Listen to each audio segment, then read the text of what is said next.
Welcome to the Grace Period, where we get real about attorney mental health and well-being and pull back the veil on the high-stakes world of big law. I'm your host, Emily Logan Stedman, a commercial litigator, partner, and someone who believes there's always room for a little more grace, even in a high-stakes profession.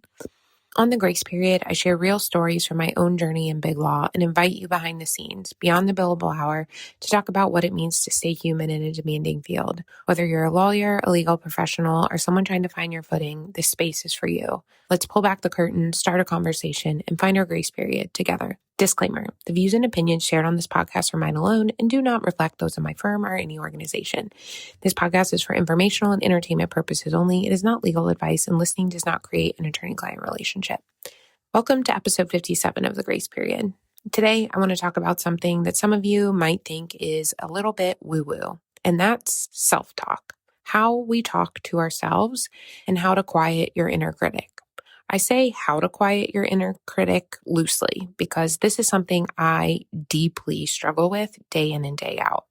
If you're a high achiever or an attorney or any other kind of human, you might have an inner voice that's sharp, demanding, often harsh, mean, or even rude. You're rude to yourself. Your self-talk and inner critic are difficult people. This might appear when you're stressed or when life is chaotic, or if you're like for me, it's sort of always there sitting on your shoulder. I call her the crazy lady in the attic. Because attorneys are trained to spot flaws and anticipate problems, sometimes that voice, that critic, turns inwards. And it can become a source of self-sabotage and self-doubt. Over this season, I've mentioned self-talk in several episodes and checking it, and I want to go a little deeper about that today. Why is our inner critic sometimes or always so loud? Well, the law prizes perfection. We're constantly evaluated, whether we get feedback on that or not. And we're trained to think adversarially. Whether you're in litigation or a transaction, there's someone on the other side that you're often fighting with or pushing to have your way over theirs. Law school also teaches us to be skeptical. We're rewarded for spotting the risk. Clients also expect answers, not uncertainty. And all of this can add up to a sense that we're not enough, not smart enough, not fast enough, not responsive enough, not prepared enough. I've been there. Even when I'm successful, my mind goes back to every tiny thing I could have done better. Sometimes it goes back to things I did years and years and years ago, and I can still remember vividly because I felt awkward or I made a mistake, and my brain latches on to that. Recently, I won an award I'd had my eyes set on for several years.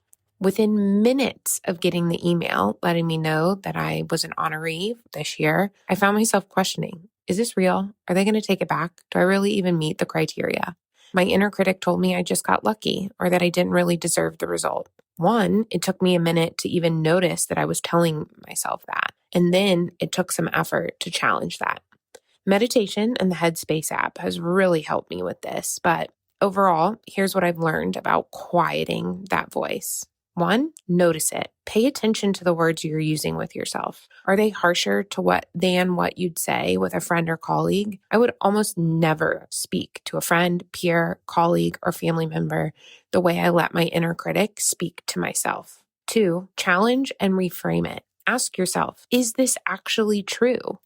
Tell the thought, stop. Sometimes I tell my crazy lady in the attic, thank you. You have pushed me to achieve what I've achieved so far, but I have it from here. It's trite, but especially because I'm a litigator, I'll ask myself, what does the evidence show? Not that I'm failing, that's for sure.